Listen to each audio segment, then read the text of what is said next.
Welcome to Channel 18 News. I'm Jim Rogers. Silver Springs police were called to a local fast food establishment when a customer in the drive-thru attempted to pass a counterfeit $100 bill. The local officer made contact with the individuals in the car in the drive-thru, and Barbara Jean Moore, age 32, of Terrell, told the officer that she had attempted to pass the counterfeit bill. Moore was arrested on a felony 3 charge of forgery, government money, security, and is being held on a $10,000 bond. The Hopkins Delta Wood Rains County Farm Service Agency has released their October updates.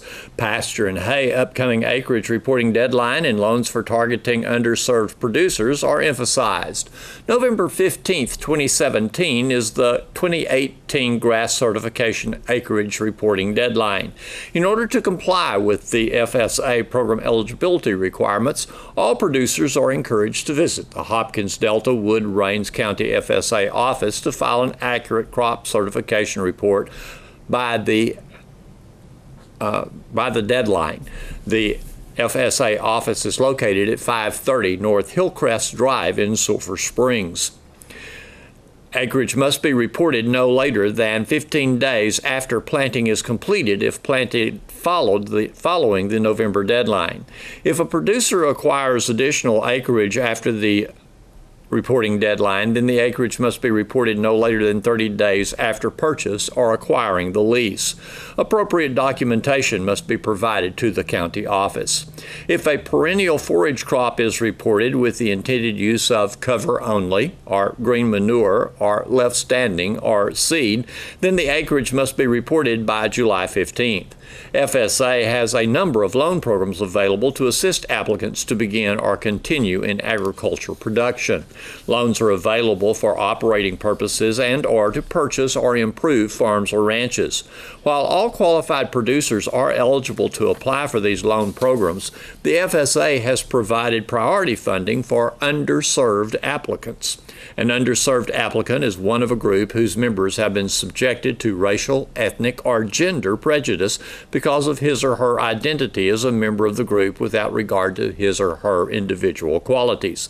For purposes of this program, underserved groups are women, African American, American Indian, Alaskan Natives, Hispanic, Asian Americans, and Pacific Islanders.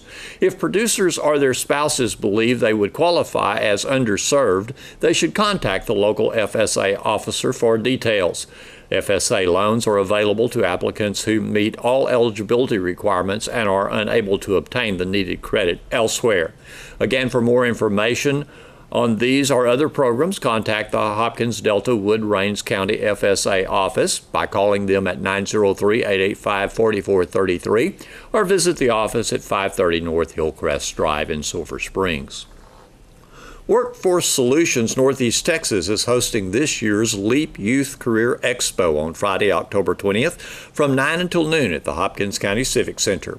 The event is for local 8th grade students. The event aims to help them understand the type of career pathways available in the local community as they begin to make career-related coursework decisions for high school, according to Bart Spivey, Business Development Project Manager for Workforce Solutions Northeast Texas. The Learning Endorsements and Professions Expo, or LEAP, provides area 8th grade students the opportunity to speak with local professionals and gain a better understanding of career pathways. The LEAP Expo features local employers from a wide variety of industries, nonprofits, education and training providers, and career technical education programs from local high schools. KSST Channel 18, KSSTradio.com will be represented at the event. Students are encouraged to engage with exhibitors and use the opportunity to expand their knowledge of local careers. Students will use this knowledge as they select their high school endorsement and other career-related decisions in the coming years. Employers will help students connect their interests with career exploration, provide students with a better understanding of local career options, promote opportunities available to hundreds of students, teachers, and parents across the region, and connect students to career industry with hands-on activities and materials. Currently, there are 500 students scheduled to attend this year's event. The event is sponsored by the Sulphur Springs Hopkins County Economic Development Corporation. You may have seen the thermometer downtown Sulphur Springs that announces the slow climb of the United Way funds coming in this year during the month of October. They have a goal of $175,000 and they feel confident that that will be reached. Let's find out more about United Way from Adam Tier. It's up to our packet hander outers, our volunteers for the United Way, when they go around to the different businesses. If it's a business that hasn't donated before, it's their responsibility to tell them about what our local United Way does and how the packets work and how they can either make one-time donations as a business, they can collect on behalf of their employees, or they can do a combination of both, which is great. A lot of businesses do that. And then the workers will follow back up with those businesses in a week or two after dropping off the packet. You know, it's really amazing how much good can be done with a little bit out of everybody's paycheck every week. You're absolutely right. And I've had the opportunity to go to several organizations and several businesses in the last few weeks and speak. And to the employees, I tell them that individually, I love the organizations that United Way is supporting this year and every year. And each one of them is worth my personal donation. And, you know, if any one of them, Shadow Ranch, for instance, I really love what they do out there in Marion's work. And if she was to come up to me and say, Adam, can I have a $100 donation on just a random day of the week? It may be tough for me just to write her a check for $100 because when I get paid versus what we have going on at home that time of the month. So with United Way, the way we take payroll deductions, I can do a small payroll deduct every paycheck, and I can donate to not only Shadow Ranch, but I can donate to all other 18 agencies, and I can touch everybody with a small donation every 2 weeks when we get paid there at the county. So that's a great way for businesses to help the United Way give back. Mm-hmm. And every person can feel like they're doing some good in the community. Absolutely. So you mentioned 19 organizations that will benefit from this year's drive. Are there always 19? No, every year it's different. That's the great thing about our local United Way is we don't make lifetime contracts with any organization. We take it, everybody's on a year-by-year basis, and every one of them, even though we may know the good work that they do, and we'll take CASA, for instance, court-appointed special advocates located there downtown. We know the good work that they do, and they always do that good work, but they always have to come back every year and reapply. They always bring their paperwork like it's the first time. They bring their 501c3 letters, even though we've had it in years past. Everybody has to reapply brand new every year. So sometimes there may be less agencies, sometimes there may be a few more, but every year everybody has to start over from scratch. And so already the agencies that have been selected as this year's recipients have already been selected. Absolutely. We have a budget and allocations committee that we put together. It's made up of members of our community, and we sit down and we hear all these presentations, and we see what the organization is requesting for funding. Each one of them has a specific request, a dollar amount, and we hear them out. And then at the end of the 2 days, because it takes 2 full days to hear all these presentations, we sit down and say, okay, our budget this year is $175,000. If we stack that up against what these organizations have asked for, which is most of the time more than the campaign goal, we have to kind of pull some of them down and decide what we can reasonably do. So when is this meeting that you have that people can present their requests? We typically do that in the summertime. So we do that in June or July, depending on how the scheduling works out. So by the time the United Way campaign starts in October, we've already been hard at work for months as an organization to make sure that we're ready to go for the campaign. All the organizations have been vetted. They've already been selected. We've already notified them of the contributions that we're going to try to give them. And we've already had our brochures printed up by Latson. So we're ready to go by the time October hits, and we're ready for the campaign. This is not a test, but name me some more organizations that will benefit this year. I'd be happy to. And I'm a little biased, but Can Help is one that we assist. I was the executive director over there for several years. Can Help is one. We help organizations like the Boy Scouts of America. Our local Symphony League, they do a children's concert every year, and the United Way pays for that because, you know, that's for some kids, that's the only experience they'll ever have with classical music in an orchestra setting. So we think that's worth our time and our money to support. We help organizations like the East Texas Council of Alcoholism and Drug Abuse. We help organizations like Our Place, the Day Have facility that benefits a neighbor and a church member of mine that we get to be involved with. We help other organizations like the Community Chest, the Ministerial Alliance, 4-H, Teen Court, and I'm going to leave somebody off because you put me on the spot and I don't have my list, but that's a lot of the organizations that we try to cover. And the point of what we try to do is we don't try to cover just organizations that feed people or just organizations that will help people with rent or utilities with monetary donations. We try to cover organizations that certainly do those very needed things, but organizations that don't do that work, but they help in other areas in our community that may have an unmet need. And we've talked about the Little Force Club. They're an organization that's new to the United Way this year. This is their first year that we're supporting them. They have filled a gap since we lost our Boys and Girls Club several years back. They have filled a gap that was in our community, and so we're funding them as well.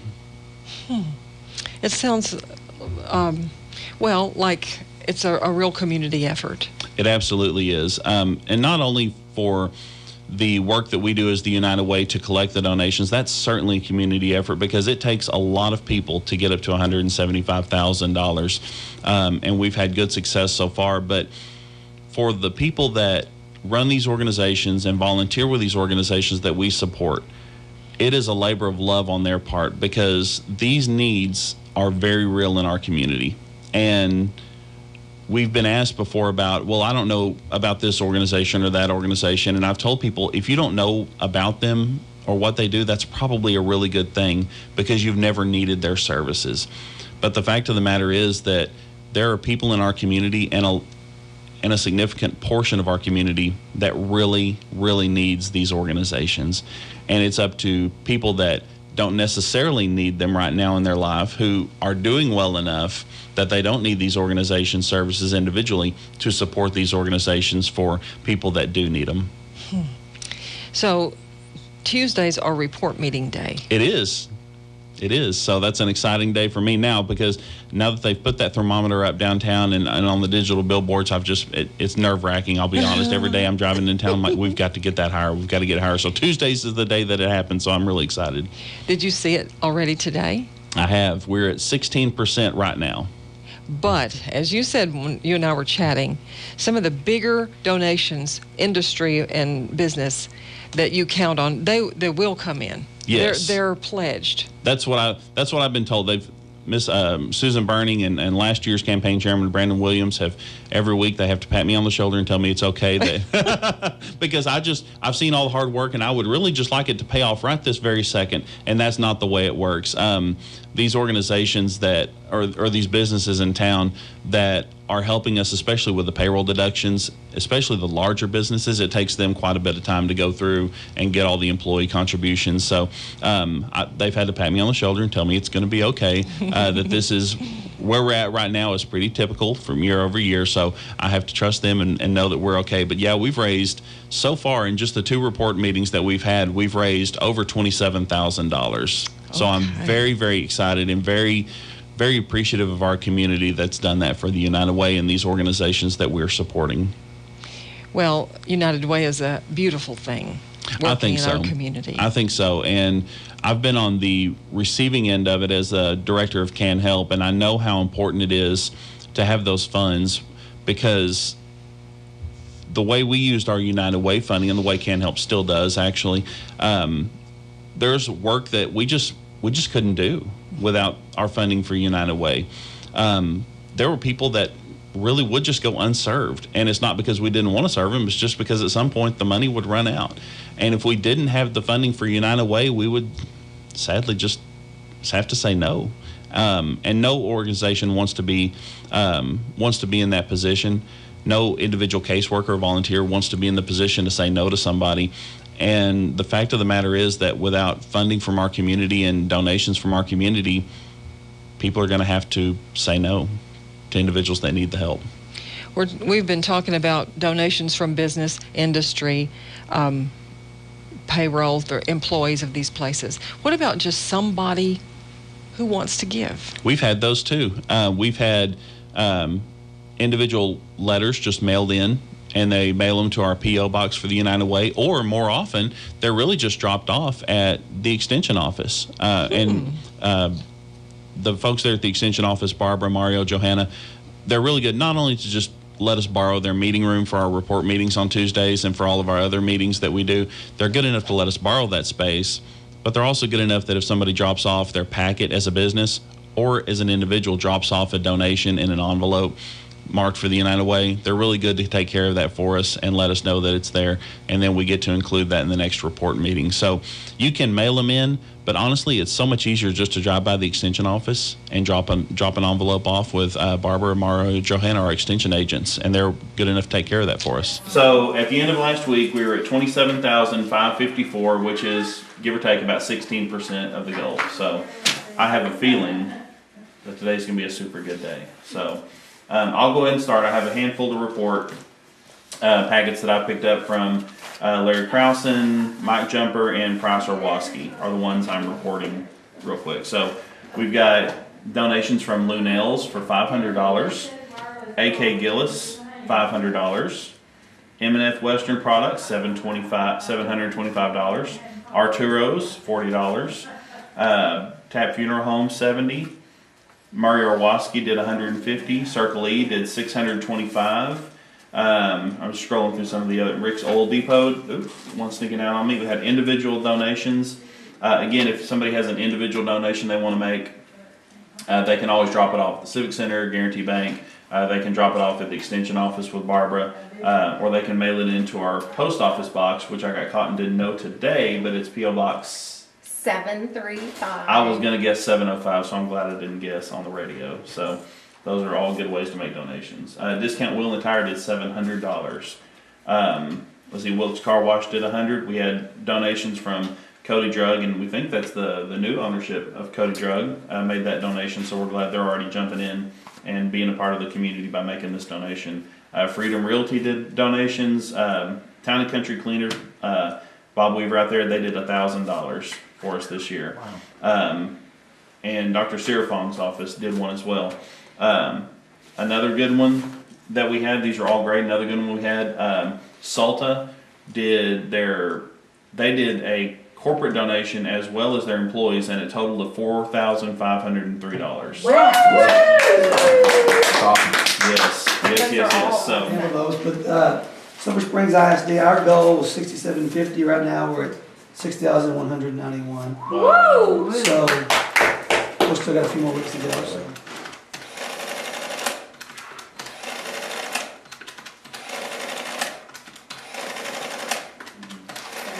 There you go. Nice job. So this week, just from what we report, is $12,115, putting us at a grand total of $39,669. All right. Great job. So thank y'all so very much for volunteering and help us collect packets. Thank you so very much. And again, just a quick reminder: if at the very least, if you'll just take a picture of the Panda Express flyer, put it on your social media, and help us spread the word about that. We really appreciate it. And then I got these, if we can. Here's Don Julian with sports. After a rocky start, the Wildcats offense got going and had a decent night against Texas High. I talked with Wildcats offensive coordinator Matt Young about the Texas High loss last Friday. Just disappointing. You hate how it started. We kind of put ourselves right in a hole. Just various things, a ball being tipped, a ball being knocked away, 2 quick turnovers, didn't give our defense a chance and put ourselves in a bind. And really after that, we calmed down. We had 1 other turnover the rest of the night. We had 26 first downs. I think we had almost 400 yards of offense, moved the ball, only punted twice. Just kind of a hump there to overcome right off the bat that you just can't come back from. We battled, kept it around a 2-score game, but never able to cut it after that, cut it down to 1 and really put the pressure on them. But really proud of our kids. I mean, they handled it well. They didn't lay down. Most teams, what they've been through the last few weeks, would check it in when that happened the way it did, which is really, from my standpoint, it's exciting. It just shows what we got possible if we can have a night where and that's the plan, one play at a time, is to have a night where it just doesn't go everything against us, and just calm down. Our kids play, and if somebody's better, great, they can beat us, but if they're not, then we'll prevail. And that's really what we see coming, is that if we'll just come to work today, come to work tomorrow, one day at a time, and just play one play at a time, that we'll get past that game the other night. is kind of all you can do. You get in a hole like that, and everybody gets settled down, and you just start chipping away, and that's, I don't know what else you can do. Really. That is, you just kind of got to let it be gone and go back and just play. And we didn't really change play calls. We just calmed down and made plays, and it wasn't any major blunders that led to those happening. It was they made some plays, and their quickness led to the first one, and weren't able to get the ball tucked away, and they beat the protection. The protection saw it. It was just by us before we got there. The second one was just passed slightly behind and goes off a hand just a little bit and happens to tip into a guy's hand, and there you go. So, lots of positives from it. It's probably the most consistent we've been run game-wise all year. I thought the receiver blocking was some of the best that we've had all year long. Guys continue to get more physical. We got guys laying out, trying to make catches, and so we just hope to carry it into this week, continue to build on it and accentuate it, and roll into Mount Pleasant next week. All right. Who impressed you on offense? Up front, you got to praise Jesus Olivo. He went down the third quarter. He was playing fantastic, was our best lineman. He was handling their ends. Really pleased with what he was doing up front. I thought Ian Blanche played well. He's had a tremendous year of growth for us and really been solid there at center. I thought Colton Allen and Lawrence Worth both had their best nights at running back, both taking what was there and then times that there wasn't, finishing and gaining yards and being productive. And then I thought DeCorian stepped in and did a good job when he came in at quarterback.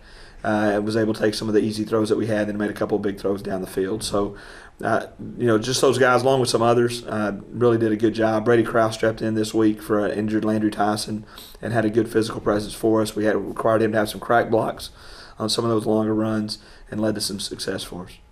A little play that seemed like worked all night long with your quarterback faking to halfback, and a lot of people following him and then taking it up the middle for good gains for DeCorian. Yeah, he was able to find some creases inside. I thought both Norris English and Ethan Rogers did a good job on the pulls on those plays, covering up linebackers and creating space where he could go make something. And just kind of as the night wore down, those creases became a little bit bigger. DeCorian found them a little bit faster, and it was helpful on the night with us moving the ball.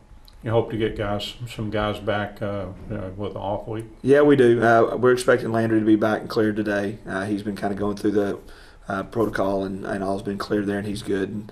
And so we'll just kind of see as it goes in day to day. We'll check with Jesus and see how he's coming along, the severity of his injury, and just continue to go out and get better. And that's what these kids have done. They've had a month of really good, consistent practice. You're just really looking for it to cash in for them. Yeah, kind of without beating them up or anything, you just continue to work on everything you've been working on to try to get the execution better. Yeah, it's just the details of some steps. It's still the cleanliness. It goes back to just repetition of exchanges. One of our turnovers the other night was just on a handoff that the snap was a little bit high. They were a little tight to each other. The running back was at 1.5 yards instead of 2 yards, and really it's a well-oiled machine for things to happen. The throwing and catching and routes being on time. Starts with the spacing of the receivers and the protection of the O-line being firm on the line, not back in the quarterback's face. So it's all those things being combined, which it's there. We've seen the presence of it, and really hoping to see it come out over the next few weeks. The Wildcats did lose to Texas High 35-21 last Friday night at Gerald Prim Stadium, and I talked with Wildcats defensive coordinator Tristan Abram about the Texas High loss. Being down 14 points and then pinning them down in their end of the field and giving up a big play, but to come back and really hold them to just a few more touches after that. I really think that our kids did a good job with battling back and especially being down from that deficit, coming back and getting after them and making it tough for them at times to move the ball. Schematically, they did, coming off of an open week, they did a great job of scheming us. They did some stuff that really we have not seen from them all season, and it was almost like they knew where we would be with different sets. So it forced us to do some things that we weren't used to doing, typically, but. When it's all said and done, I thought that for the most part we did a decent job of stopping what we knew they were going to do. And then once we figured out the new schemes, we did a good job of slowing them down. But dealing with the Hunt kid, man, that was a whole different story in itself. I mean, that young man's a really talented football player that we're going to see playing on Saturdays, here soon. And if we could have contained him a little bit more, I think things would have turned out maybe a little bit different. But with all that being said, I think DeAndre Dugan once again had a really good game. I really do. We ended up moving him from defensive end to nose because we felt like they started trying to run away from him and putting him in the middle of the D line and going against who we felt like maybe their weakest offensive lineman was. It would give him a better opportunity to help us out and make plays, in which it did. But I thought he had a really good game. In the secondary, Day Dugan, I think Day played really well. I would venture to say, as crazy as it sounds, that Day probably had his best game of the season. He did a really good job, and it didn't matter if he was covering Hunt or whoever else was over there. He did a really good job of competing and trying to make plays whenever he had the opportunity to. So we faced a team that honestly they were more athletic than we were, but we still could have done things to help ourselves. I really feel like if same story, just a different week. If we could have just limited the big plays and stopped some of the things that they were doing, then it would have turned out a little bit different. One of the things you've harped on, the tackling, and Coach Owen said on the first play of the third quarter with the quarterback, missed tackle in the backfield, and he takes off. Yes, it was a play. Again, it was one of those schemes that we hadn't seen, and the defensive call, we had a guy in position, and it would have probably been a tackle for a 2-yard loss, and we didn't make the tackle. And the way that they blocked it, they did a good job of scheming us, and we had nobody else there that could have made the play. So a missed tackle here, a missed tackle there. We ended up a couple of times calling the strength of our defense away from where we were supposed to call it, which meant that some of the defensive calls didn't match what went on with the offensive formation, which put us out of position. As a matter of fact, we got scored on one time because of it. So it was a game where we made mistakes, but it was mistakes that are controllable. And even in the schemes that they were running that we hadn't seen before, if we would have not made the mistakes that we can control, and if we would have settled down, it still would have been a situation where we would have been able to stop them and stop what they were trying to do. But it was one of those deals where we stomp our own toe, and whenever you're doing that, it's kind of hard to catch up and play folks that are honestly a little more athletic than you are. Mm-hmm. Players you hope either get back or just better health coming up with a week off now. Yes, that's the big thing about this open week, especially going in the situation that we're in with our back against the wall. I've been asked several times. So are you guys planning for Mount Pleasant? Mount Pleasant can wait. We got to worry about us right now. We got to fix us, and that's the intentions of this week. It's not we're not going to beat each other up or anything like that. But we got to get back to the basics. We have to fix us. We have to fix. Why are we giving up these big plays? Defensively as a staff yesterday we met and we feel like we have some ideas of what's going on. And those are things that we're going to focus on this week, along with the tackling, along with our coverage skills, be it man coverage or zone coverage. Just getting back to us fixing us. And then next week we'll worry about Mount Pleasant, but this week we need to worry about Sulphur Springs being a better defensive team that we've shown that we can be, and being that more consistently. Thanks for watching Channel 18 News. Have a great evening.